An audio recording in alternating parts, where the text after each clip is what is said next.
Meus amados irmãos, a paz do Senhor, estamos nós aqui mais uma vez para juntos realizarmos este podcast, EBD em Síntese Podcast, que tem por finalidade fornecer subsídios a você, professor, professora da Escola Bíblica Dominical, da classe de adultos, para que você se utilize desses subsídios e possa elaborar, possa planejar as suas lições nas suas respectivas classes. Este trabalho, que é uma produção da Igreja Evangélica Assembleia de Deus, no estado do Rio Grande do Norte, cujo pastor-presidente é o pastor Martim Alves da Silva, e é uma realização do DENEC, Departamento de Ensino e Educação Cristã da nossa igreja, cujo diretor é o nosso pastor Reinaldo Odilo, a estes homens de Deus, desde já, nós agradecemos pela oportunidade de estarmos aqui fazendo esse trabalho com muita alegria para a glória de Deus. A quem também agradecemos ao nosso Senhor, ao Senhor de nossas vidas, pelo privilégio que temos de realizar um estudo, refletirmos sobre a sua palavra e assim estar contribuindo com a obra do Senhor. Nós estamos estudando ao longo desse trimestre sobre avivamento. Aviva a tua obra. É o tema da nossa lição de adultos e estamos nós aqui já na lição de número 8. Lição de número 8, cujo tema é o avivamento espiritual no mundo. E nós já vimos aqui ao longo das nossas lições, na aula passada, Estevão, um Marte avivado.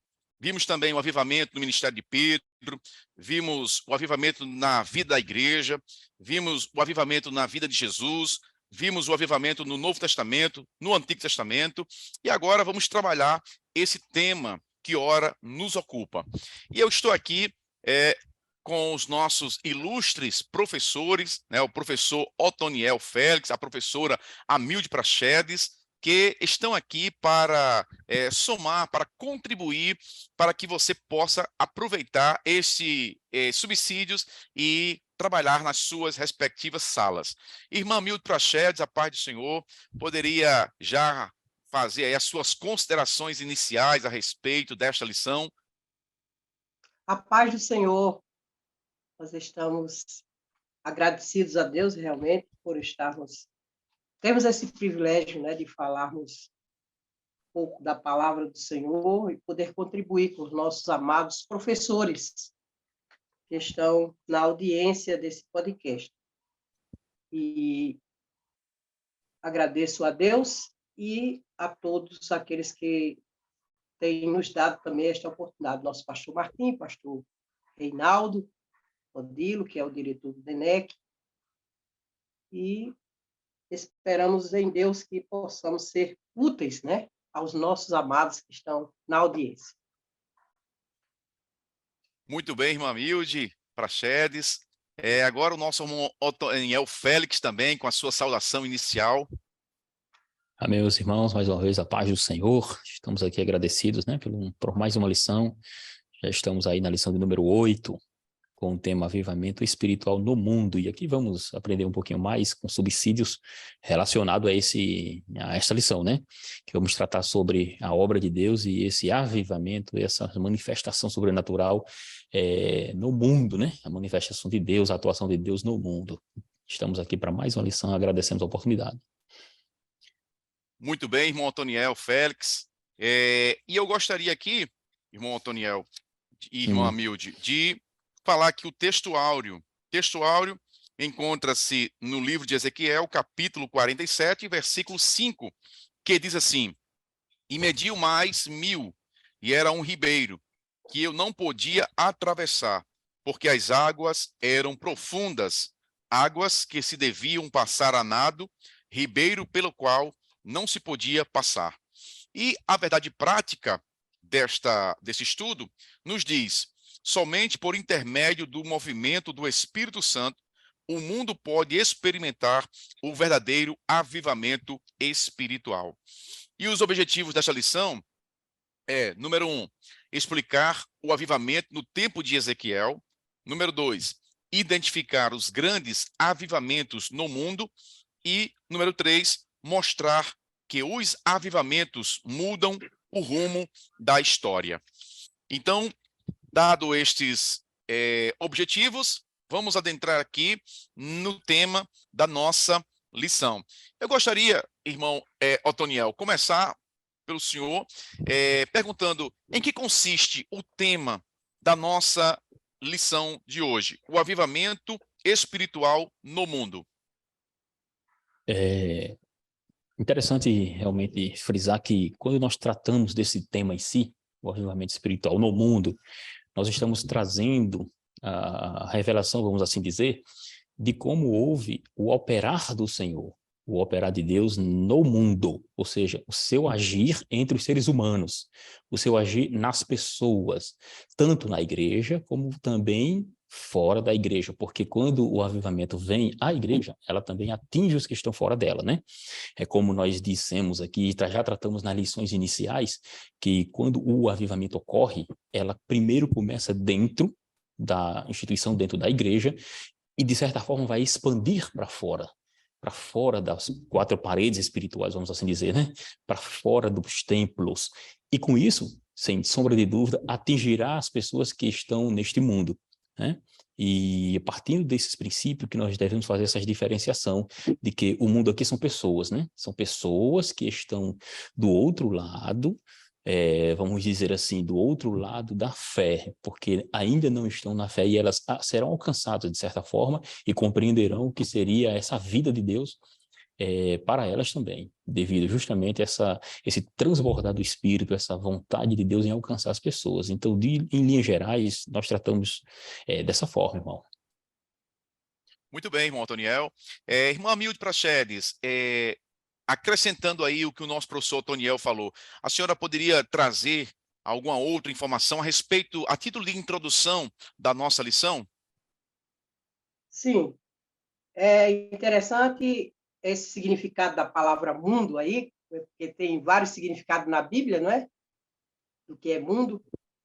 Mas, especificamente aqui na nossa lição, nós também podemos ver que o avivamento, que é posto aqui em estudo, é o avivamento espiritual através da história da humanidade, né?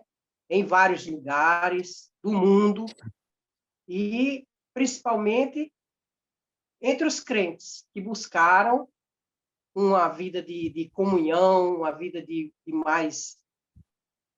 não só aquela vida religiosa, morta, morna, sem vida, mas procuravam vida para o seu modo de servir ao Senhor, servir com mais fervor, com mais alegria. Muito bem, irmã Amilde. E a gente percebe que ao longo da história, desde que Jesus fundou a sua igreja, né, existiram vários avivamentos.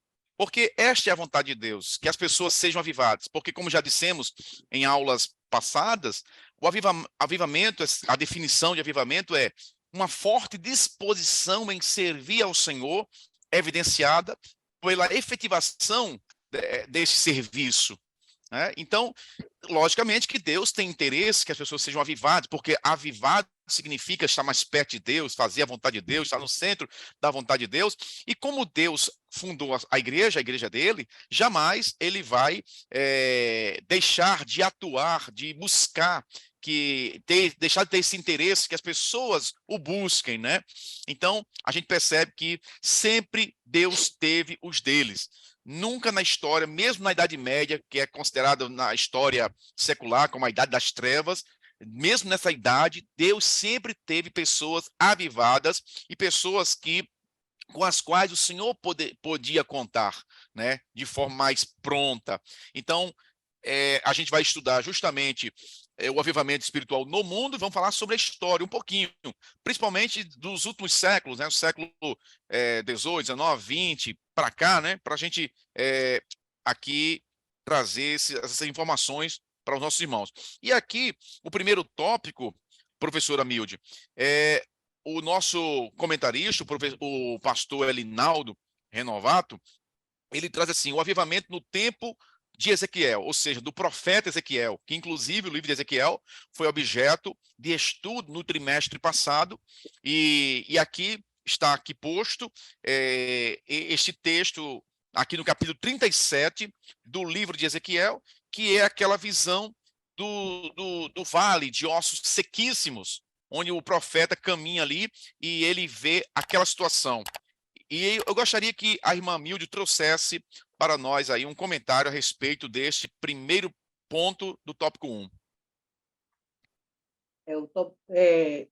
O primeiro ponto do tópico 1 nos fala sobre a calamidade e restauração. A gente já viu em lições anteriores que o próprio pastor Elinaldo falou que para haver um avivamento sempre parte de uma questão de uma situação de crise, né, de dificuldade. E Israel, ele foi alertado para os juízos de Deus, como a gente estudou no trimestre anterior, o último trimestre do ano passado,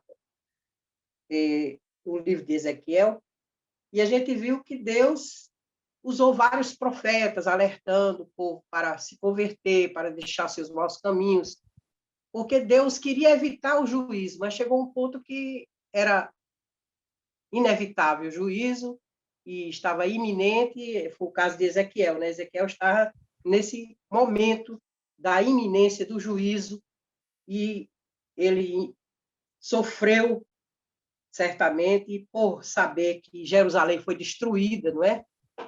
Mas, ao mesmo tempo, o Senhor o consolou com a visão da restauração do seu povo. Quando levou para o Vale dos Ossos Secos, a visão terrível, né? Você vê tanto osso de gente, né? De pessoas, que quando se levantou foi um exército grande, depois que ele obedeceu no espírito, né? Profetizou sobre os ossos, que o Senhor perguntou, e estes ossos poderão viver? E o Senhor mandou que ele profetizasse e se levantou um grande exército.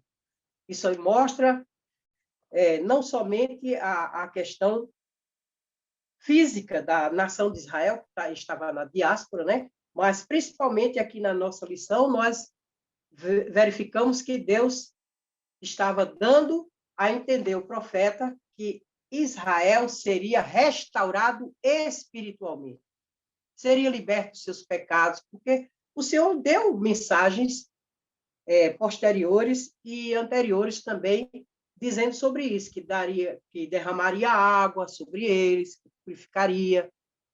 E, em seguida, nós vemos aqui na nossa lição, nesse Vale dos Ossos Secos, nós vemos que o profeta Ezequiel recebeu essa visão a respeito do vale, dando a Deus a entender que haveria de restaurar aquela nação.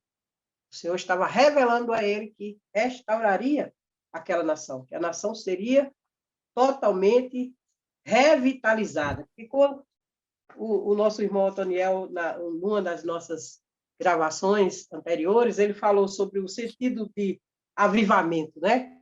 Tornar vivo. Inclusive, a palavra em hebraico é hayah, viver, tornar vivo, preservar. E o Senhor queria preservar a sua nação. Ele iria avivar a nação. Ele iria restaurar espiritualmente e mostrou, em seguida, o milagre da restauração com aquele rio, não é? Aqui nós temos dois textos, né? Que é o Vale de Ossos. Exatamente, Mamilde. É o capítulo 37 que mostra a restauração ali, digamos, espiritual do povo de Israel, né? Espiritual. E o capítulo 47, que, como a senhora vai agora comentar, me parece que ele é a continuação exatamente desse capítulo 37, desta restauração, exatamente, desta restauração. Havia uma promessa de Deus, né, a respeito desse avivamento nacional, e depois que o profeta profetizou, ele viu o milagre acontecer, né, daquele exército que se levantou uma coisa extraordinária, e ficou em pé, É, e era um exército grande e em extremo, como está escrito, né, na palavra, no versículo 10, e era chegado um grandíssimo avivamento espiritual sobre a nação de Israel. Muito bem. E o terceiro item já fica para outro, né? Senão eu vou falar sobre tudo aqui. Porque, na realidade, esse tópico 1, né, o avivamento no tempo de Ezequiel, aí ele tem 3 subtópicos, né? Calamidade e restauração de Israel, um vale de ossos secos e o rio das águas purificadoras. Mas, como a senhora já isso. começou a bem colocar, é uma mensagem só. Professor Otoniel, poderia Hum. tecer mais comentários a respeito desse tópico? Sim, sim, sim. Vale frisar que, como na introdução da própria lição diz, que embora haja um contexto histórico, né, específico para a nação de Israel, os capítulos 37 e 47 de Ezequiel, ele tem também uma aplicação para a igreja dos dias atuais, porque, conforme inclusive estudamos nas lições anteriores, né, do trimestre passado que você citou, nós aprendemos lá que no capítulo 37 de Ezequiel, como você falou, está falando sobre a restauração tanto nacional como espiritual do povo de Israel, né? Onde tem essa revelação da manifestação dos ossos secos. E o capítulo 47, ela vai trazer justamente essa ideia, na lição que nós estudamos anteriormente, e vale frisar agora também, ela é profética e também pneumológica, né? Ou seja, faz referência em especial ao povo hebreu, mas em uma questão profética, ela também é espiritualmente identificada com a manifestação do Espírito Santo. Então, nós fazemos essa distinção para justamente não haver confusão e entender que quando o autor da lição, o comentarista, ele traz essa ideia desses 2 textos, ele está trazendo também em mente o que nós estudamos na lição passada.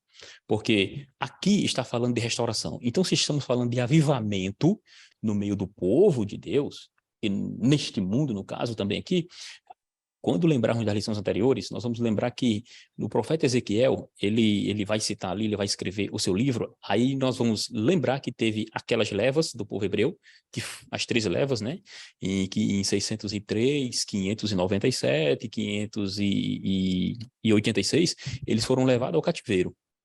E a restauração espiritual e também nacional de Israel viria depois do cativeiro. E Ezequiel, na profecia do 37 e do 47, né?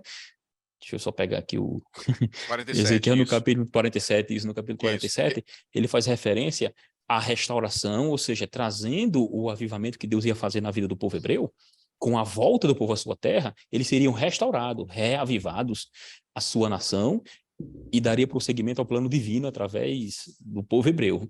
Então, essa identificação com o que ocorreu lá, nós trazemos também para os dias atuais, e o comentarista faz essa Aplicação. comparação, essa aplicação para demonstrar que realmente, tanto para nós hoje como para o povo de Israel, há aplicabilidade. Para nós temos o capítulo de número 37 demonstrando que a restauração de Deus pode ocorrer em qualquer lugar do mundo, bem como no capítulo 47, demonstrando que há um avivamento do próprio Espírito de Deus, que na lição, como nós dizemos aqui anterior, fala do sentido pneumológico, que vai revelar a ação do Espírito Santo, da pessoa do Espírito Santo, bem como também ele vai trazer a ideia, na segunda situação, que seria uma questão profética, era uma questão relacionada ao milênio, mas essa profecia também traz a restauração do povo, bem como a restauração daqueles que estão na igreja, que, como nós vamos ver nos tópicos que vamos ler ainda e estudar aqui, vai atingir as pessoas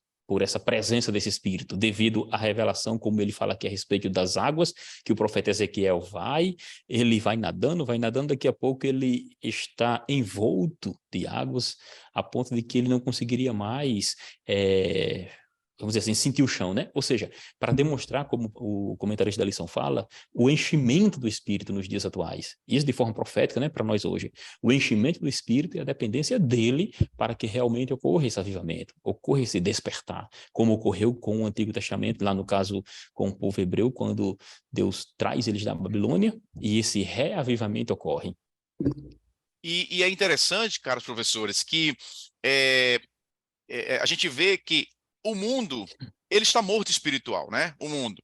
Mas, infelizmente, tem pessoas cristãs também que estão secas, que não estão avivadas. E esta não é a vontade de Deus. A vontade de Deus, como já foi dito ao longo desse trimestre, por vários professores, é que as pessoas sejam avivadas. Essa é a vontade de Isso. Deus. Né? E a gente vê que Deus restaurou, Deus faz a pessoa reviver, e a vontade de Deus, expressada ali no capítulo 47 do livro do profeta Ezequiel, é que as pessoas, quanto mais se aproximam de Deus, mais elas vão se aprofundando, vão se avivando, vai ficando melhor para ela, né? Porque vê que Isso. a visão é que o rio saía lá do trono lá, e ele ia em direção ao Oriente, porque Deus, a presença de Deus tinha se voltado para aquela região. Então, à medida que o profeta ele ia andando ao encontro de Deus, mais ele ia aprofundando aquelas águas, e esta é a vontade de Deus para todos. É que as pessoas Isso. busquem ao Senhor, buscar ao Senhor enquanto se pode achar. E quanto mais se busca a Deus, mais avivada a pessoa vai ficar, porque é a vontade do Senhor, não é? Mas para isso precisa de Isso. busca, precisa do interesse. E então, muito bem. Essa é a mensagem desse tópico 1, o avivamento no tempo de Ezequiel. E a gente sabe, como já falei, que ao longo de toda a história, né, estamos falando aqui principalmente aqui na era cristã, depois de Jesus, porque a gente já viu que houve avivamento também lá no Antigo Testamento, a gente teve a oportunidade de estudar, mas a gente sabe que ao longo da história, agora da nossa era cristã, houve sempre avivamentos. Agora, teve alguns avivamentos que, devido aos seus efeitos, eles marcaram de forma mais determinante algumas épocas. E é justamente isso que nós vamos estudar aqui nesse ponto de número 2, os grandes avivamentos no mundo. E aí a gente tem aqui o tópico 1, que vai falar na Europa, né?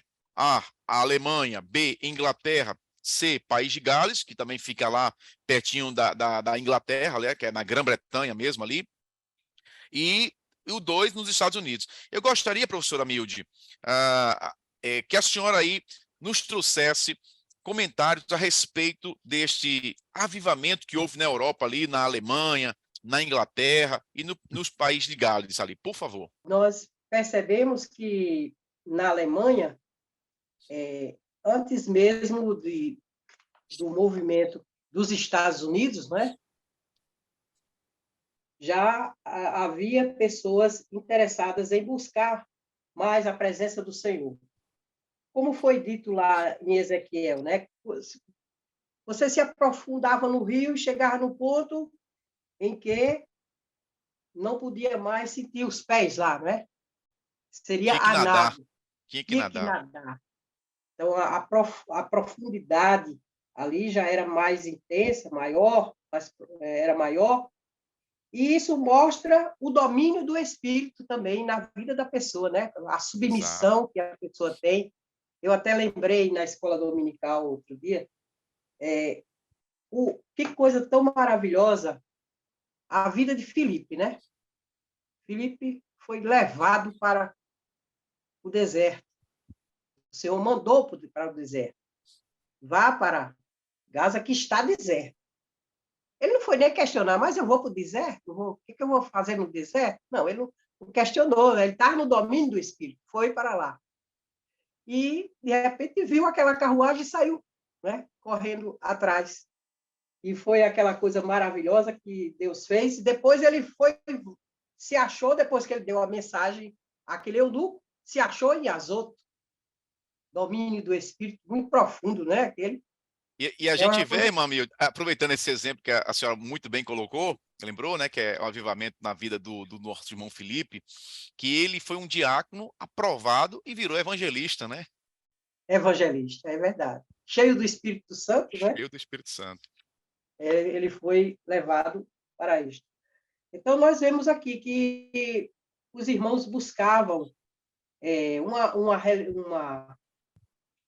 uma vida de fervor, de mais fervor.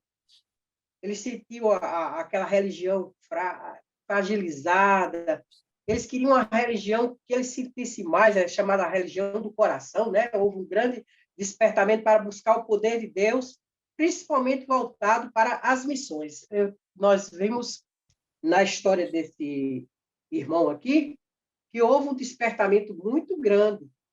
E este movimento, ele não está falando aqui na nossa lição, mas era um movimento pietista dos luteranos, e que influenciou muitos outros. Os irmãos metodistas, eles sofreram essa influência também do pietismo, buscar uma vida mais cheia de fervor. Que consistia justamente nisso, né, irmã Milde? Consistia em buscar mais de Deus, não se acostumar com aquela rotina de ir à igreja. Ah, hoje é domingo, eu tenho que ir à igreja, hoje é tal dia, eu tenho que ir à igreja, e chegar ali e ouvir o sermão do pastor. Não, eles queriam mais.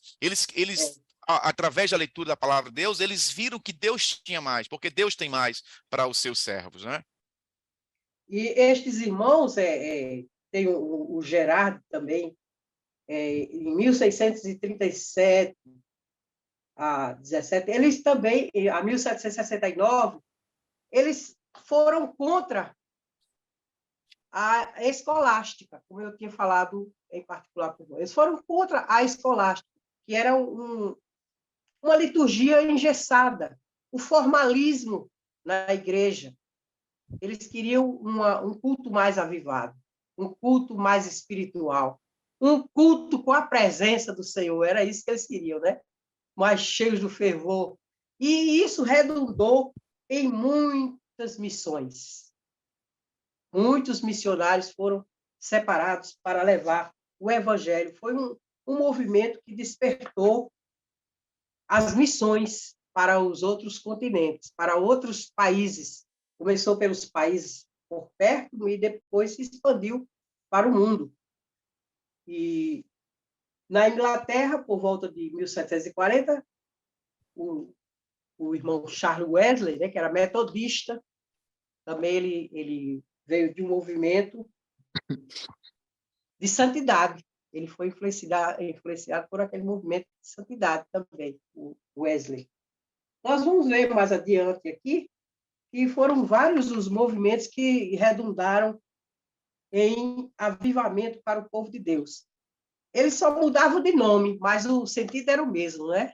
É verdade. Eles queriam uma vida mais profunda, uma vida mais avivada. Porque o Deus que estava neles, avivando eles, é o mesmo, né, irmã Milton? É o mesmo. A vontade de Deus é para justamente isso, é para dar vida às pessoas. Tanto aquele que está avivado ter mais de Deus, que recebe mais vida, como aquelas pessoas que não têm vida, né? Como é o caso da visão lá do profeta Ezequiel. E muito bem. Eu já li sobre os irmãos morávios e houve a manifestação do batismo no Espírito Santo entre eles.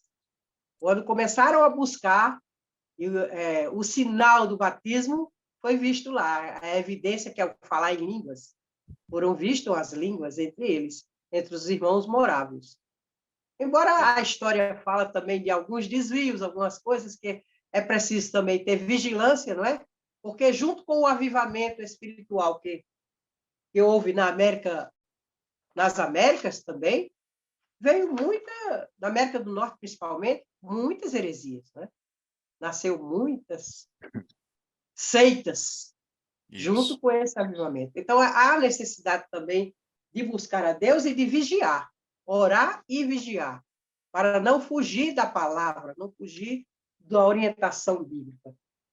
E nós vimos aqui também na Inglaterra, por volta de 1740, o nosso irmão John Wesley e Whitefield atuaram com grande fervor missionário. A gente vê que esse desenvolvimento das igrejas se deu por causa do avivamento. Né? Então a gente vê, né, irmão Milton? Exatamente. A gente vê que esses irmãos, quando eram avivados, era comum entre eles querer que outras pessoas também fossem, ou seja, fossem alcançadas por Deus, né? A gente vê isso aqui. E aqui na revista, na lição, lógico que está trazendo só exemplos, mas se a gente for consultar os livros, a história, a gente vai ver que foram muitos irmãos, né? Milhares de pessoas. E então, a gente vê que Deus sempre teve interesse de avivar a sua igreja. Aqui nós temos exemplo na Alemanha, na Inglaterra, País de Gales. E eu gostaria de perguntar ao professor Otoniel sobre esse surgimento, porque esse avivamento ele saiu da Europa, que ali vamos imaginar ali a parte mais impactada pelo avivamento, porque eu não vou dizer que lá também na África não teve, lá na Ásia também não teve, eu não posso falar isso, porque Deus sempre teve os dele, né? Agora, na Europa teve um impacto maior e, consequentemente, chegou às Américas, principalmente ali América do Norte, Estados Unidos. Professor Toniel, o senhor poderia aí comentar desse avivamento nos Estados Unidos, conforme está aqui na lição? A nossa lição ela traz a ideia do avivamento na América e, em especial, ela aplica o grande avivamento que ocorreu também no chamado movimento pentecostal, né? Em 1906, com o nosso irmão William Seymour, onde ele começou nos chamados movimentos de santidade. Nossa própria lição aqui, ela fala a respeito de Charles Finney, né? Fala de Campbell Morgan. Então, quando nós tratamos desses avivamentos em si, eles começaram, como nossa irmã estava explicando aí, sempre através de oração. Sempre através de oração. E o importante de frisar aqui é que quando nós tratamos na América em si... Sim, professor Toniel, oração e sim, leitura da palavra, né? Oração e leitura da isso. palavra, estudo da palavra. Estudo da palavra. Isso. Justamente. Porque se não tiver oração, não tiver a leitura, não tem como haver avivamento, né? Todo avivamento faz com que você busque a oração e também que se busque a leitura da palavra, a instrução da Bíblia Sagrada. Porque E quando eles... meu irmão Daniel, não Sim, perca o raciocínio, sim, não. não, pode falar. Porque a pessoa que está avivada, ela quer saber mais de Deus, ela quer conhecer mais a Isso. Deus, né? Aí vai buscar Então, naturalmente estudar. Justamente. E é justamente aí que começa a acontecer também as discrepâncias, os modismos, as heresias, né? Vai entrando justamente nesses momentos de que a tentativa de sempre espiritualizar e depois esquece das escrituras sagradas, né? Que tudo tem um pormenor na Bíblia. Quando falamos nesses avivamentos lá na América, antes de chegar no próprio Seymour, que é onde temos a origem, vamos dizer assim, nosso movimento pentecostal, o Charles Finney lá com o Moody também, nos movimentos em que eles passaram lá no século XIX em si, eles inclusive atribuíam o batismo com o Espírito Santo como se fosse uma experiência única com a própria salvação. Ou seja, esses movimentos eles chamavam também de segunda bênção, né? É a segunda bênção, o batismo do Espírito Santo.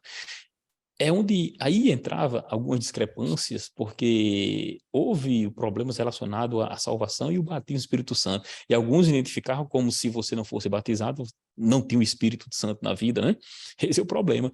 Aí, a gente partindo ali no século XIX ainda, ali 1840, esses movimentos chamados de movimento da santidade com Morgan, foi o principal contribuidor. Ele escreveu sobre o dom do Espírito Santo, compartilhando como deveria justamente a busca dessa presença do Espírito. E ao buscar, eles atrelavam a busca do Senhor justamente com a negação de certas coisas, como nós falamos hoje, negar-se o mundo, negar sua própria carne, por isso que estava relacionado aos chamados movimentos da santidade. É onde vai influenciar o próprio Seymour. O próprio Seymour vai ser influenciado. E lembrando que Daniel Berg e Gunnar Wingren, eles estavam justamente nesses movimentos, e como certa pessoa disse, certo pastor disse, nós somos filhos, aí eu vou corroborar aqui, nós somos filhos de americanos e somos netos de suecos, né? Ou seja, os suecos vieram para a América, receberam o batismo, vieram para o Brasil, e aqui nós estamos com o nosso movimento pentecostal. É onde surge o movimento pentecostal? A famosa Rua Azusa, né? Na Rua Azusa. Então, de uma forma geral, para nós continuarmos, esse movimento ele vai trazer justamente essa ideia da presença atual do batismo no Espírito Santo.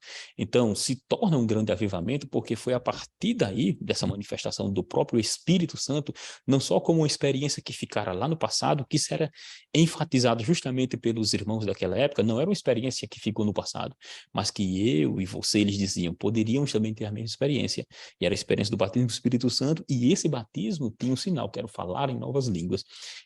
Em suma, de uma forma geral, É basicamente isso, porque a lição tem os pormenores, né? E os alunos, eles têm a lição e é importante nós trazermos esses pormenores para eles expandirem mais ainda o assunto, porque é muito vasto. É verdade, irmão Toniel.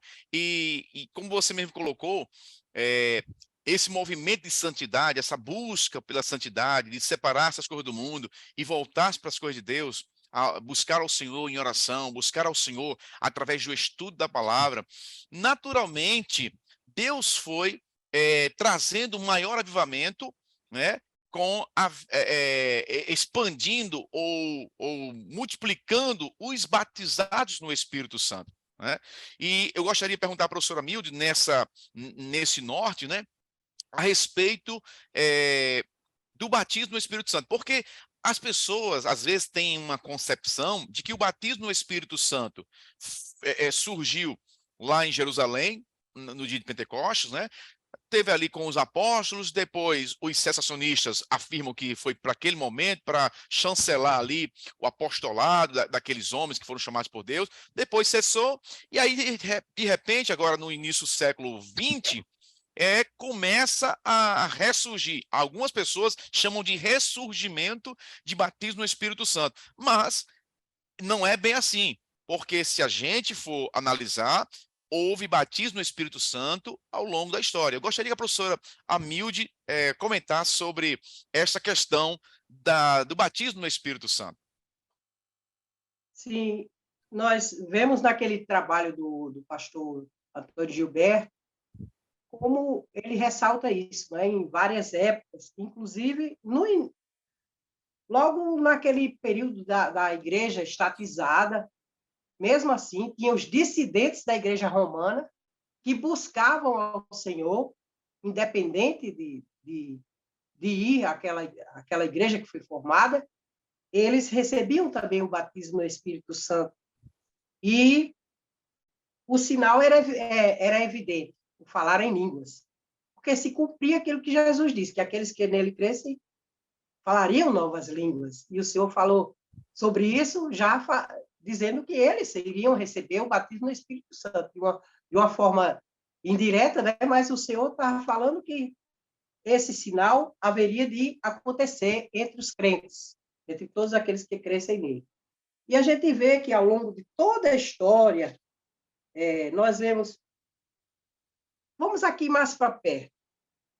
No período em que o Brasil foi descoberto, 1500, foi justamente no período da Reforma Protestante.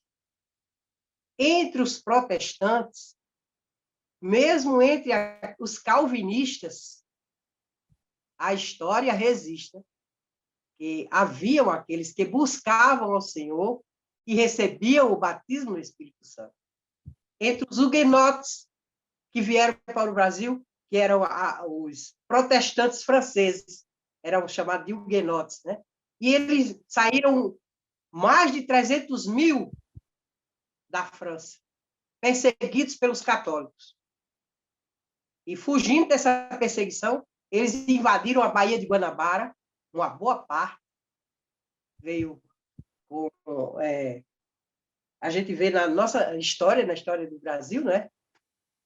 Com Villeganon, ele veio com esse comandante aí, e, infelizmente, foram muitos mortos aqui, porque também a nossa nação tinha os portugueses como os líderes, né? Que já haviam vindo para descobrir o Brasil. Eles invadiram a Baía de Guanabara porque o Brasil é muito grande e os portugueses não tinham condição de abranger ou monitorar tudo, né?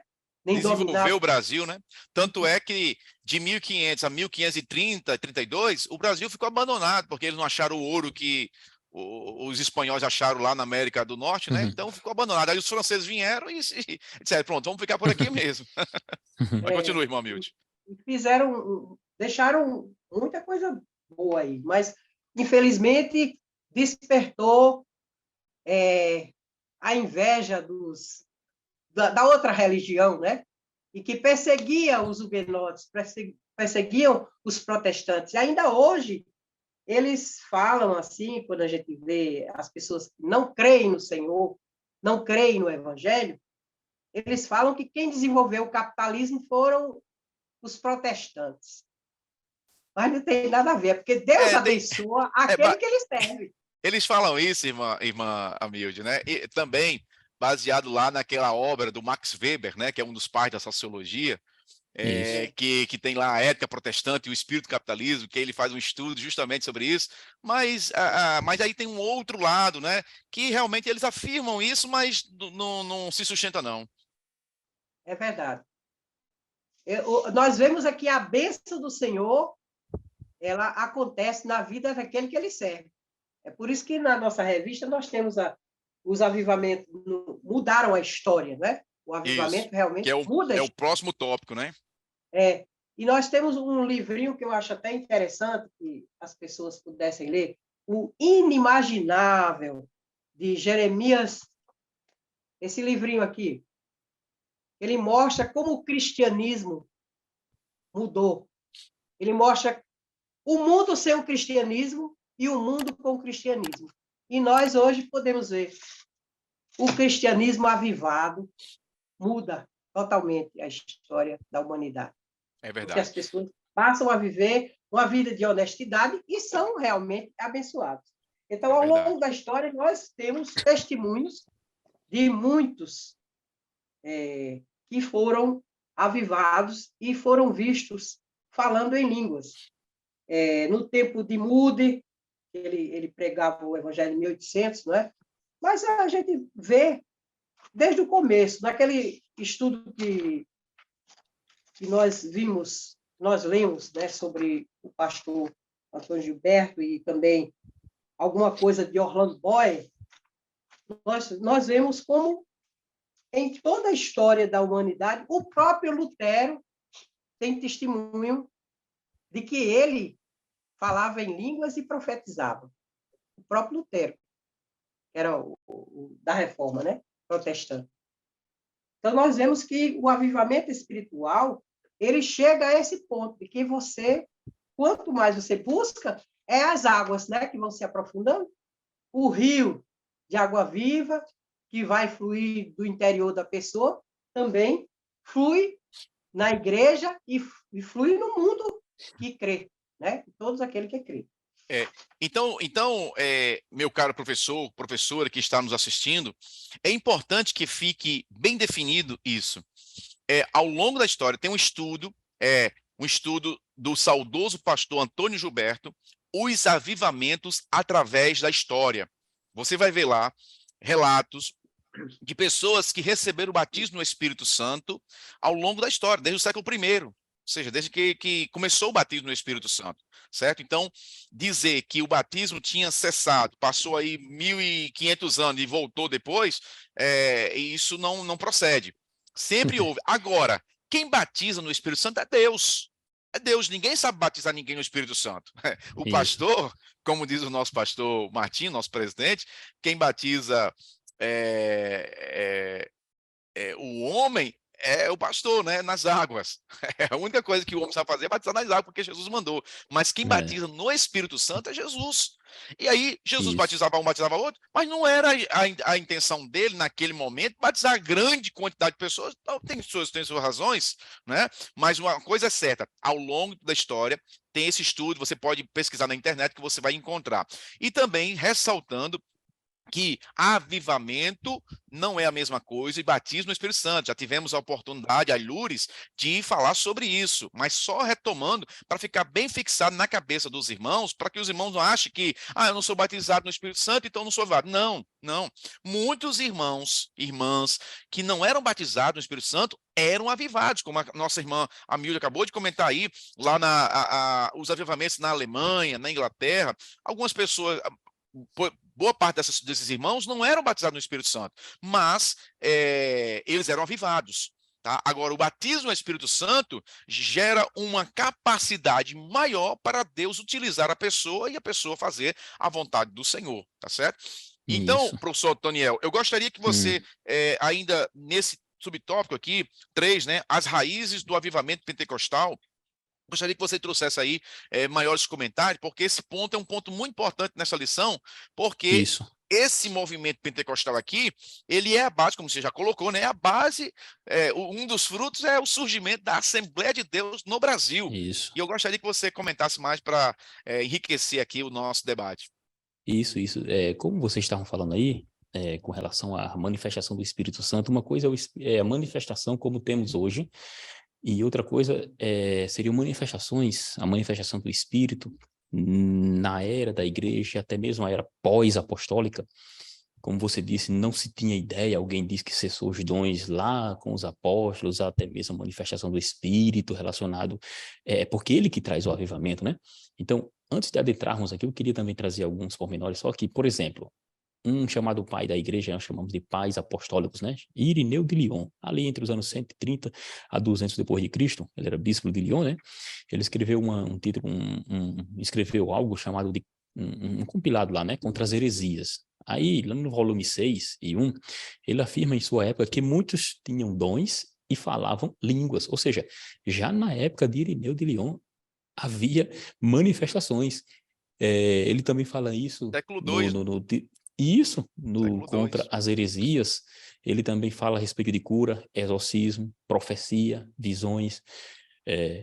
Não só Irineu de Lyon, como também Orígenes mesmo, chamado de teólogo, né? O Orígenes, ele fala num livro chamado de Contra Celso, no livro 7.9, ele afirma que os dons espirituais, inclusive o de línguas, era notório em seus dias.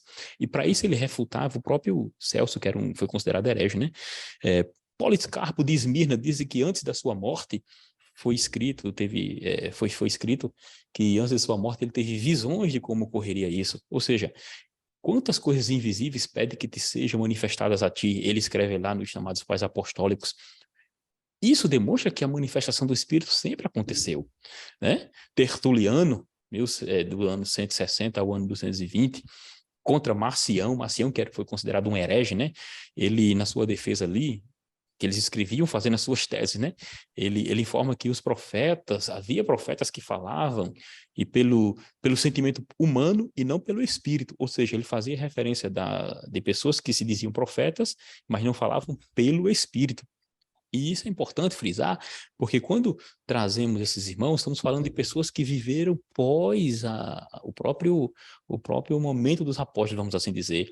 Na era pré-reforma, a própria pré-reforma, antes mesmo da reforma protestante, ali João Crisóstomo, ele falava, os seus escritos mostram de alguém que falava em língua em 3 momentos na igreja, certo? Em latim, inclusive não só em línguas desconhecidas, como em línguas conhecidas, como o latim persa. Os seus escritos trazem isso.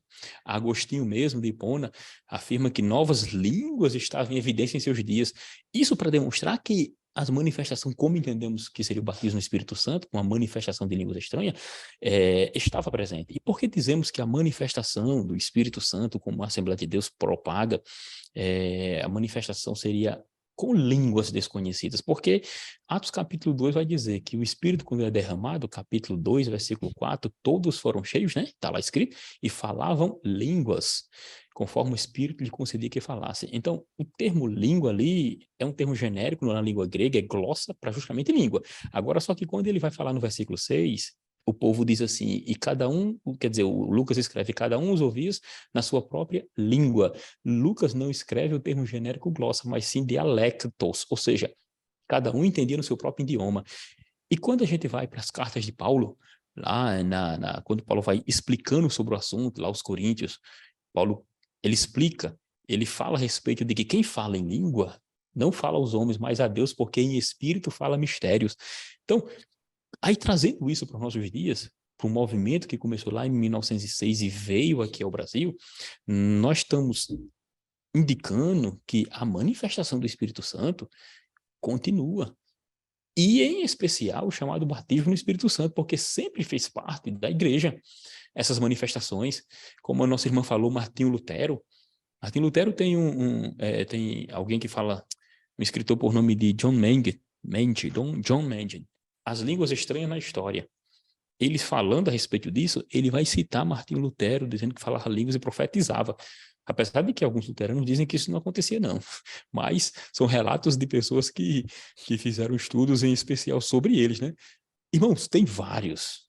Cristãos russitas, Serafim de Sarov. Ou seja, são pessoas que, se você for analisar suas histórias, lá na Igreja Ortodoxa Russa, esse Serafim de Sarov, eram pessoas que tinham intimidade com o Espírito Santo e falavam a respeito das curas divinas, das manifestações sobrenaturais de Deus. Então, quando nós falamos sobre essa manifestação, falamos de uma promessa que o Senhor Deus disse através do nosso Senhor Jesus. Ele é o que batiza com o Espírito Santo.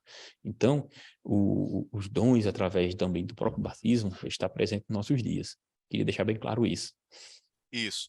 E aí, quando ali no início do século XX, né, com o nosso irmão Charles Fox Parham, né, como a gente está lendo aqui, que ele é em português, mas em inglês é Parham. Mas enfim, aquele irmão, ele foi batizado no Espírito Santo, e ali começou a se expandir um movimento, até um dos seus frequentadores ali daquela igreja, o nosso irmão William Joseph Seymour, que também batizado no Espírito Santo, uma pessoa que era discriminada, né, devido à sua cor, e ali inclusive cego de um olho, né? Cego de um olho.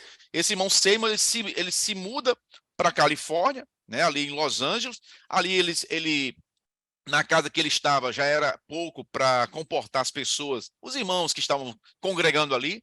Ele vai para um prédio, né, que diz que era abandonado, mas aí depois virou uma igreja, na Rua Azusa, número 312, em Los Angeles.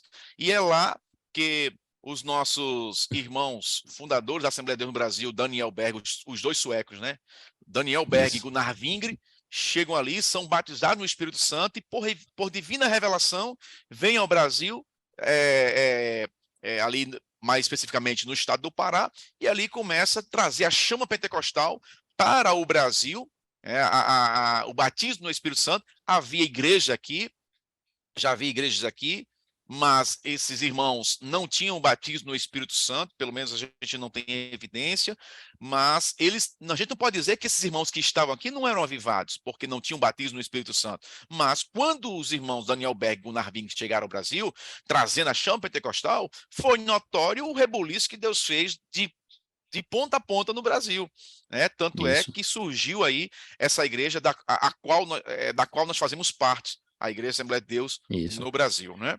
Interessante, irmão, que esse movimento... Pois não.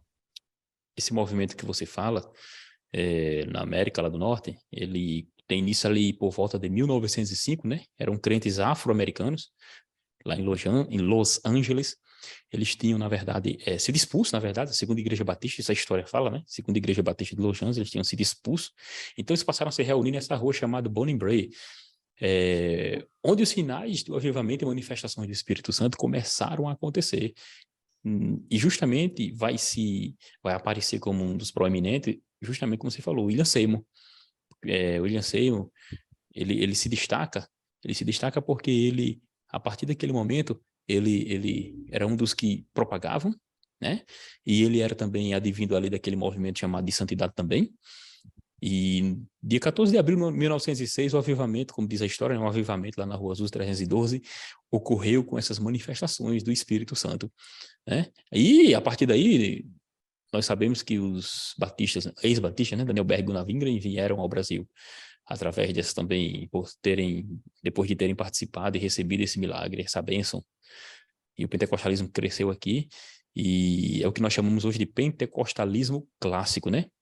Em detrimento também de outros que se consideram pentecostais, mas são chamados de deuteropentecostal, além de outros que apenas se chamam de neopentecostal, ou seja, daí surgiram outras linhas, que não é o caso nosso. Nós somos considerados como pentecostalismos clássicos, porque temos a nossa visão a partir daquele movimento, e a partir daí nós propagamos, e como nossa lição está falando a respeito desse movimento no mundo, rapidamente nós temos o que temos hoje. Nossa igreja é considerada uma das maiores, né, a Assembleia de Deus do mundo, na verdade, igreja no mundo. E eu queria frisar aqui só um ponto que, a respeito do movimento de oração que ocorreu, e o que disse uma pessoa por nome de J. Edward. Ele diz assim, é um historiador do movimento que já faleceu. Ele diz que sempre que Deus está pronto para fazer algo novo com seu povo, ele os coloca o povo para orar. Ou seja, ele coloca o povo para orar, Deus coloca o povo para orar para que as manifestações ocorram. E isso é importante ser frisado. Exatamente. Bom, meus irmãos, eu sei que o assunto é muito vasto, mas na próxima lição, vamos estudar o avivamento pentecostal no Brasil. Aí sim vamos entrar, né, mais profundamente. Aí Isso. vamos retomar essa parte aí desse momento de avivamento pentecostal lá nos Estados Unidos. E dando continuidade aqui à nossa lição de hoje, vamos aqui para o último tópico, até por causa do horário. Os avivamentos mudam a história, né? E eu gostaria de perguntar à irmã Amilde, primeiramente. Irmã Amilde, como a gente pode compreender essa afirmação? O avivamento muda a história. Nós podemos ver, a partir daquele movimento da Rua Azusa, que não havia discriminação de gênero, de raça. Podíamos ver o irmão Seymour era filho de escravo, que é numa nação em que há muita discriminação racial, há muito problema racial. Nos Estados Unidos é evidente, todo mundo sabe disso. Até hoje, né? Até hoje. Mas no meio evangélico avivado, no meio dos crentes cheios do Espírito Santo, ocorre aquilo que está escrito lá em Gálatas. Não há macho nem fêmea, não há grego, nem cita, não há essa discriminação. Todos são filhos de Deus, todos são herdeiros do Senhor e recebem dele o dom espiritual. E considerando aquela argumentação contra o sensacionismo, que é bom que a gente reforce isso aí, não há na Bíblia, no Novo Testamento, nenhuma escritura que respalde isso. O próprio Jesus, quando prometeu o Espírito Santo, lá em João, capítulo 14, versículos 16 e 17, ele diz: eu rogarei ao Pai, e ele vos dará outro Consolador, para que fique convosco para sempre. E o próprio Senhor disse que ficaria com os seus discípulos, com os seus servos, até os confins, não é? Até o final dos tempos, ele estaria conosco. E o Espírito Santo de verdade, que o mundo não pode receber, porque não vê, nem o conhece, mas vós conheceis, porque habita convosco e estará em vós. Habitava com eles enquanto estava Jesus vivo ali. E quando eles se entristeceram porque Jesus ia morrer, vocês não deviam ficar tristes, porque se eu não for, o Consolador não virá. E essa comunicação entre vivos e mortos não existe. Nós nos comunicamos com Cristo porque ele está vivo. Ele ressuscitou e nos deu do seu Espírito Santo. E essa manifestação do Espírito Santo é que faz toda a diferença no mundo. E traz também prosperidade espiritual, porque nós vemos logo no começo lá das conversões, em meio a muitas perseguições ao Evangelho, os irmãos vendiam suas posses, as suas herdades, e não havia nenhum necessitado entre o povo de Deus, porque eles repartiam os seus haveres com aqueles que tinham necessidade. Então, é uma das mudanças também, a questão social. Ou seja, o avivamento ele não é sentido somente no âmbito espiritual, mas também social, político, econômico, né? Eu tenho um testemunho próprio. Eu trabalhei aqui em Natal numa favela, por divina revelação e tal. O pastor, que era o pastor daquela congregação, é uma longa história, mas para resumir, eu fui trabalhar lá. É uma favela, a polícia não entrava lá. E lá eu vi milagres que, se fosse no tempo da Bíblia, seriam registrados. Paralíticos andaram lá, pessoas que caroço sumiam, pessoas entravam na igreja para bagunçar o culto, caía no chão e ficava o culto todinho, levantava no final quando o pastor chegava lá e acordava ele. E uma coisa que eu vi lá, que me impactou, era justamente isso aqui. As pessoas, elas aceitavam Jesus, para que mais de 500 pessoas aceitaram Jesus ali naquela favela, que hoje não existe mais. Elas aceitavam Jesus, no outro dia tinha um emprego. Pouco tempo depois, saía daquela favela e ia para uma casa. Então você vê que o Glória a Deus, né? evangelho, ele muda totalmente a pessoa, porque a miséria, né, a extrema miséria, ela não é de Deus. Isso tem algo espiritual também. E aí a gente vê que o evangelho, que o avivamento, ele não está restrito somente no âmbito espiritual, mas também no âmbito social. E a Bíblia diz, né, quem roubava não rouba mais, quem mentia não mente mais, quem se prostituía não se prostitui mais, né? Quem era preguiçoso, que não queria trabalhar, agora trabalha.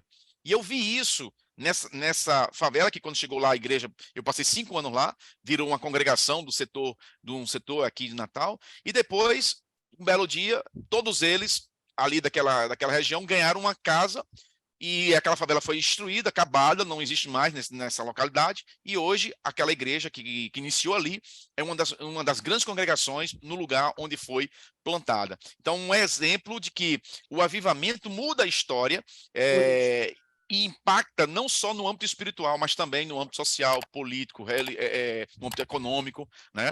Muito bem, dado o nosso horário, o nosso último subtópico aqui, quero aqui a geração depois dos avivamentos.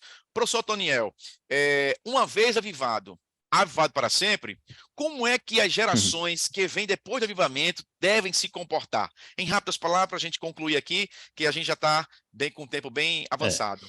Quando tratamos dessas gerações, nós agora entramos em outro esquema, vamos assim chamar, de um mundo pós-cristão, né? Infelizmente, o chamado pós-cristão, ou nessa era chamada de pós-modernidade, inclusive, existe um estudo no Instituto Humanitas Unissonos, é o nome do instituto, né? Eles fizeram um estudo e disseram o seguinte: o cristianismo como padrão se foi, a ascensão de uma Europa não cristã, ou seja, fizeram uma busca e a gente vê a importância do avivamento ocorrer, porque para eles, nós temos hoje, de uma forma bem geral agora, nessa Europa que eles chamam de pós-cristã, nós temos aí cerca de uma Europa com 91% de grupos etários distintos, mas nos cálculos que eles fizeram lá, inclusive fizeram pesquisas, eles dizem lá que entre 70% e 80% dos jovens adultos, né, na Estônia, Suécia e nos Países Baixos também, eles não se classificam como religiosos.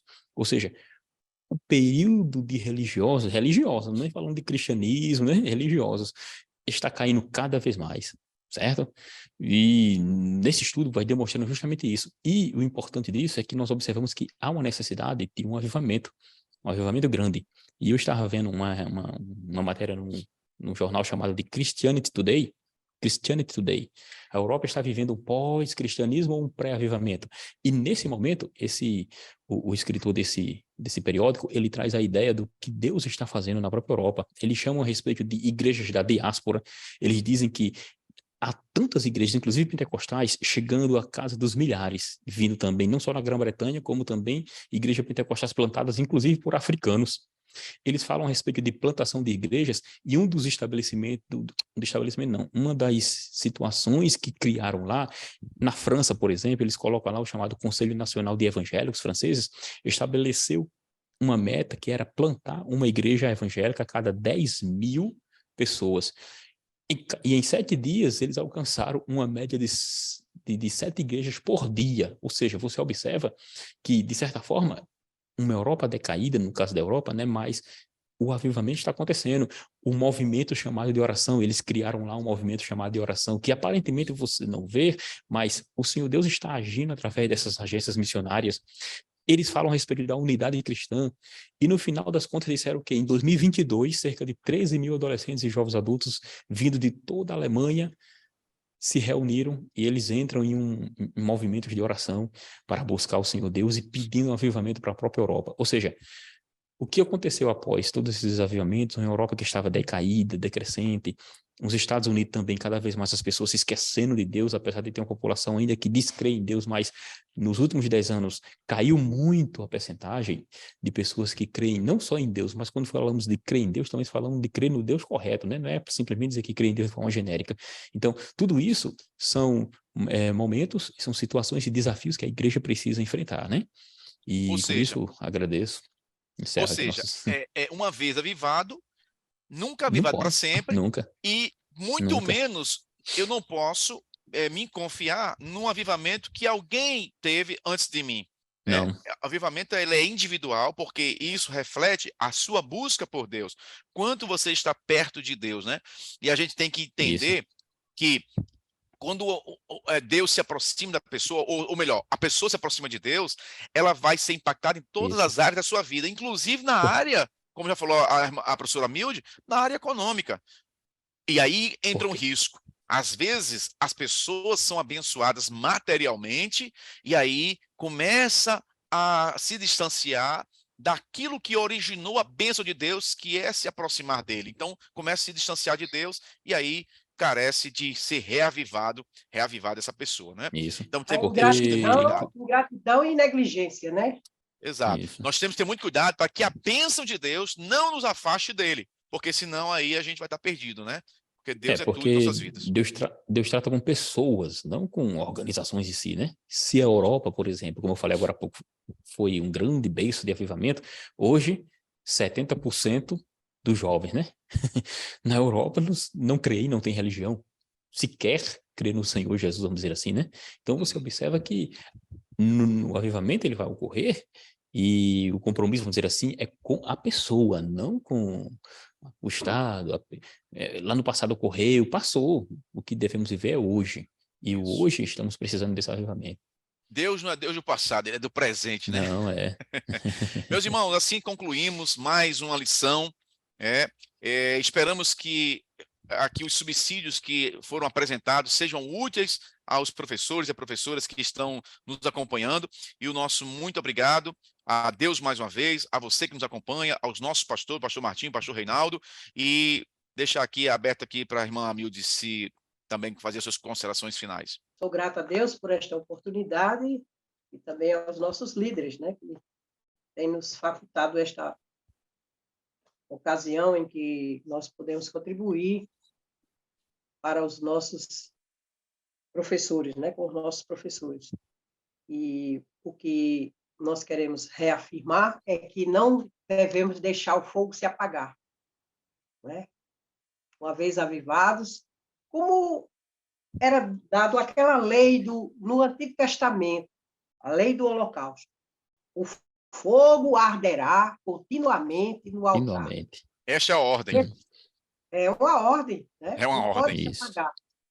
E quando Davi trouxe de volta a arca, ele cantou agradecido ao Senhor e dando o ensino para o povo. Era tipo um mictão, né? Que era o cântico dele era de ensino, era um cântico didático. E ele dizia assim: buscai ao Senhor e a sua força, buscai a sua face continuamente. Porque Seja é avivado. continuamente na presença Seja dele que avivado, né? podemos nos manter avivados. E Paulo disse: Isso. orai sem Sem cessar. cessar. Verdade. Tessalonicenses, 1 Tessalonicenses 5,17. Muito bem. Então, que o Senhor Bom, abençoe a todos e que possamos ter sido úteis, né, para o desenvolvimento da próxima aula, em nome de Jesus. maravilha. Professor Toniel.